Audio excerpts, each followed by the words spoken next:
Jim Jordan stood up in Congress today and tried to spin the Epstein files debate like it was business as usual. But here's the truth. This isn't about transparency. It's about protecting powerful people. And once again, Jordan and his allies are showing us where their loyalty really lies. And it's not with the victims. Move to strike the last word. Gentleman's recognized. I've listened to my colleagues in this Epstein debate on the Republican side ask over and over, why did the Democrats say nothing during the Biden administration? I've heard TV anchors ask. In fact, I was asked this morning the same question. Now, put aside the fact that in 2019 I called on Andrew Acosta to resign because of his connection to the Epstein files, and I wanted to learn more about why Epstein was not prosecuted. Put aside what Mr. Raskin and Mr. Cummings did. Let's just take you at your word that Democrats said nothing. Is that a reason for you to do nothing? I don't understand the logic here that because you think the Democrats did nothing on the Epstein files in the Biden administration, that to own the libs, you now have license to leave sexual assault victims unprotected. It's just crazy that you hate the Democrats so much that you would let the most notorious child sex trafficker and the people connected to him not be held accountable because you want to own the libs. Let's just take you at your word. Okay, the Democrats did nothing. So you're going to do nothing is what you were telling me. The Democrats, of course, did not do nothing. But let me boil it down to a lesson that I have right in front of me every morning when a 6-year-old wakes me up around 5:45 and wants to watch the same movie over and over and over. That's Frozen. And there's a lesson in this film where Elsa is told by one of the trolls in the movie that if you can't see the future, all you can do is the next right thing.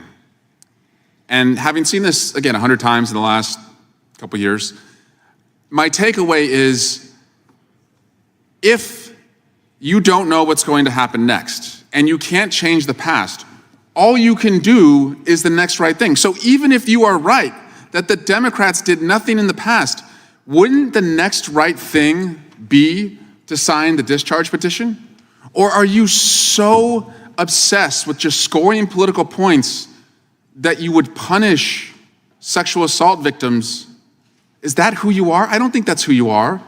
When I listen to some of the legislation you propose on your side, I do believe sincerely you care about victims. And if that's who you are and you care about victims, sign the damn discharge petition. Okay, you can own us. I don't care. You can own us 1,000 times. If it gets us to 218 signatures, I will let you have whatever victory you think you're accomplishing.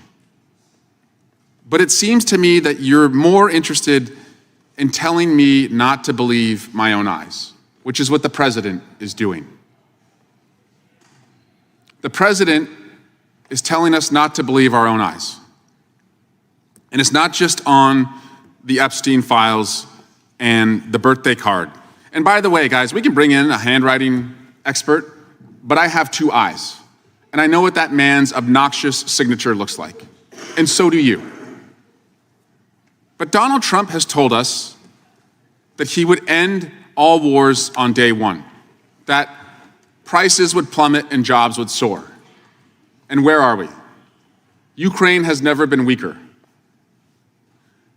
We've never seen more jobs lost in America since Donald Trump was last president. Even conservatives are complaining about how expensive grocery prices are. And even his own health, he's trying to tell us not to believe our own eyes. Joe Biden looks like an Olympic athlete compared to a man who is hiding his illness. Donald Trump is a broken man who has broke his promises. And if we don't start checking him, we are going to be a broken country. So my friends, if you sincerely believe that Democrats dropped the ball and did not do enough under the Biden administration, then join us now in doing the next right thing and sign the discharge petition. Otherwise, you're telling sexual assault victims this is just about scoring political points, and they come last. I yield back. Will the gentleman yield? Yes, I yield to the ranking member. Well, I did, just to add to your very eloquent statement there, it seems like these days every accusation is a confession. So the accusation is the Democrats have somehow changed their position. We've been opposed to child sex trafficking all along. We spoke out against it. I've introduced evidence to that effect. It's our friends across the aisle who've changed their position. They wanted to see the release of the Epstein files. Now that Donald Trump changed his mind, they've changed their minds. Thank you for yielding. I would just claim 5 minutes. I would just point to the subpoena that Chairman Comer sent on August 5th of this year. And I'm just going to read it. Now, frankly, I'll ask unanimous consent to put it in the record here. In scheduled to subpoena, in accordance with the attached schedule instructions, you, the Honorable Pamela J. Bondi, in your capacity as Attorney General of the United States, are required to produce the following documents and communications that are in your possession, custody, or control in unredacted form, except for redactions to protect the personally identifiable information of any victims, for any child sex abuse materials defined by the Department of Justice manual, or any other redactions required by law. And then there are seven sections here. Number 1, all documents and communications relating or referring to Mr. Jeffrey Epstein, Ms. Ghislaine Maxwell, and further relating to or referring to trafficking, exploitation of minors, sexual abuse, or related activity. Number 2, all documents and communications contained within the case file regarding United States versus Jeffrey Epstein. Number 3, all documents and communications contained within the case file regarding United States versus Ghislaine Maxwell. Number 4, all documents and communications contained within the file pertaining to the investigation of Mr. Jeffrey Epstein by the U.S. Attorney's Office for the Southern District of Florida that resulted in the 2007 non-prosecution agreement between the U.S. Attorney for the Southern District of Florida and Mr. Epstein. So this would answer what Mr. Raskin, I think, has raised real questions about multiple times in today's hearing. Number 5, all documents and communications relating or referring to United States versus Jeffrey Epstein, United States versus Ghislaine Maxwell, and the investigation of Mr. Epstein that resulted in the 2007 non-prosecution agreement between the U.S. Attorney for the Southern District of Florida and Mr. Epstein. Again, answering, I think, getting to the information that Mr. Raskin seeks. All documents, number 6, all documents and communications between the Executive Office of the President, including the Executive Office of President Joseph R. Biden Jr., and the Department of Justice relating to or referring to United States versus Jeffrey Epstein, United States versus Ghislaine Maxwell, and the investigation of Mr. Jeffrey Epstein that resulted in the 2007 non-prosecution agreement between the U.S. Attorney for the Southern District of Florida and Mr. Epstein. And number 7, all documents and communications relating to or referring to the death of Mr. Jeffrey Epstein. So seven but different bullet points. Every single one starts with the word all. I think the gentleman from New York earlier said that this wouldn't get the documents that started. Yes, it would. It covers everything. And the Oversight Committee has subpoenaed all that information. And it's coming in. I think there's 30,000 pages coming in, but it's a rolling production. This is the typical the way it works. We've done a lot of investigations around here. It's always a rolling production. So I think we're going to get the material. That's Oversight Committee is doing it. It's unfortunate that Mr. Goldman made the comments he did about the very fine chairman of the Oversight Committee, but he is getting the information that the American people asked for and that many members had demanded for a long time, including members on the Democrat side. So I'd ask unanimous that be entered into the record. Who seeks recognition? What you just heard in that heated exchange might sound like politicians bickering, but if we really stop and examine it, this clash goes to the heart of how justice, accountability, and power collide in America. Jim Jordan, with his calm but technical reading of subpoenas and lists, wants to frame this as a simple paperwork issue. On the surface, it sounds responsible. Documents, rolling productions, oversight. But Democrats like Goldman and Raskin cut through that veneer. They exposed the moral stakes underneath. This isn't just about files and paperwork. This is about whether Congress will face up to the legacy of one of the most notorious sex traffickers in modern American history, and, more importantly, whether survivors will get the justice they've been denied for decades. Think about how Goldman framed it. He didn't just stick to the usual talking points. He reached for something universal, the idea of doing the next right thing. It might sound simple, even almost too simple, but that's exactly the point. We're talking about victims of horrific crimes, children whose lives were shattered. The debate shouldn't hinge on whether Democrats acted perfectly in the past or whether Republicans think they can score political points today.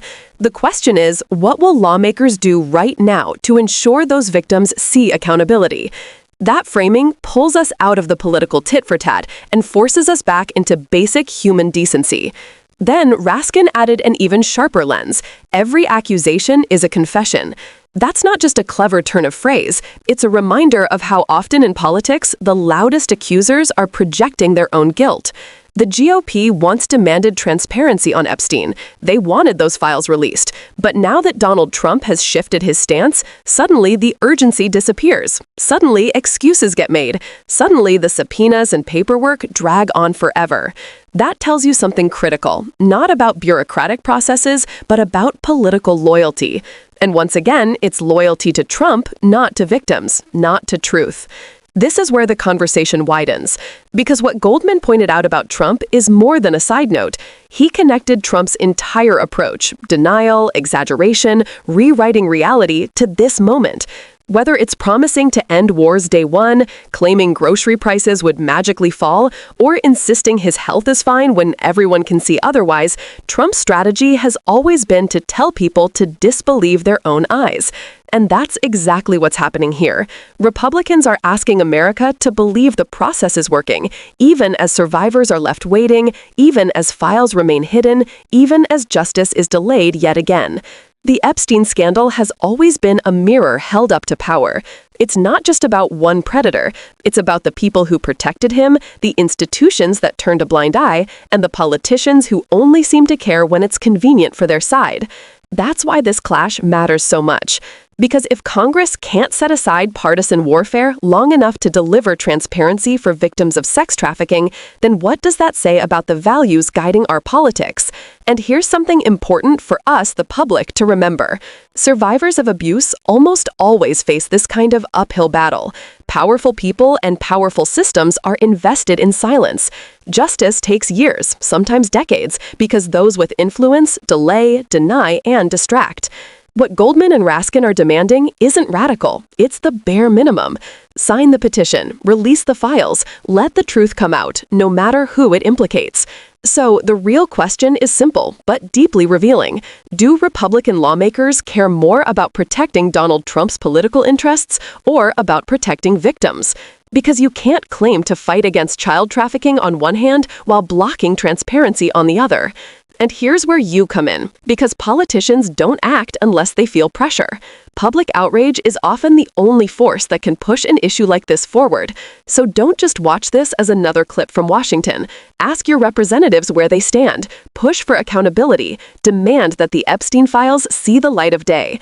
Because if justice remains optional, then victims remain disposable. And that's not acceptable. Not in a country that claims to value freedom, justice, and the rule of law. At the end of the day, this hearing wasn't about paperwork. It was about whether America will finally choose accountability over excuses, victims over politics, and truth over silence. And history will judge us by which path we choose.